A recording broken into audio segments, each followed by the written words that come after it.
গাঁজা পাচারের অভিযোগে আরও 4 পেট্রি বয় আটক। রেলের পেট্রি বয়রাই এখন গাঁজা পাচারের সঙ্গে জড়িত। প্রথমে 2 জনকে আটকের পর তাদের জিজ্ঞাসাবাদ করে আরও 4 জনকে আটক করে আগরতলা জিআরপি থানার পুলিশ। ধৃতরা হল বিকাশ কুমার, কিষান কুমার, গৌতম কুমার ও সুশীল কুমার। তাদের প্রত্যেকের বাড়ি বিহার।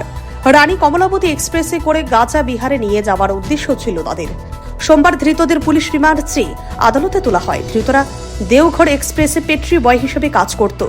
এই গাঁজা পাচার চক্রের সঙ্গে আর কারা জড়িত তা জানার চেষ্টা করছে পুলিশ। প্রসঙ্গত, আগরতলা রেলপথে কিছুদিন পরপরই গাঁজা পাচারকারীরা ধরা পড়লেও গাঁজা পাচার কোনোভাবেই বন্ধ করা হচ্ছে না। আমরা গতকালকে আরও 4 জনকে আমরা গ্রেপ্তার করেছি আমাদের আগরতলা রেল স্টেশন থেকে, যারা ওই 2 জন এবং তারা এই গ্রুপেই তারা এই গাঁজাগুলি মানে বিহারে নিয়ে যেতে চেয়েছিল। তো তারাও কালকে রানী কমলাবতী করে যাওয়ার প্ল্যান করেছিল, তাদেরকে জিজ্ঞাসা করে যা জানলাম। তো তারা 4 জনের মধ্যে হলেন বিকাশ কুমার একজন, যিনি লকাসরাই ডিস্ট্রিক্টের বাসিন্দা বিহার, এবং আরেকজন হলেন কিষান কুমার রাউত, উনি মুঙ্গেরিয়াই ডিস্ট্রিক্ট বিহার।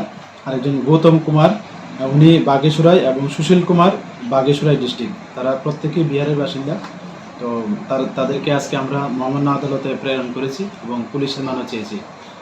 এবং তারা কোন জায়গায়, মানে তারা কিসের কাজ করতো?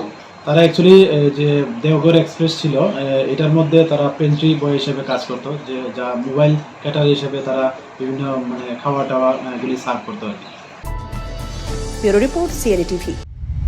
CARI TV, channel for news and entertainment.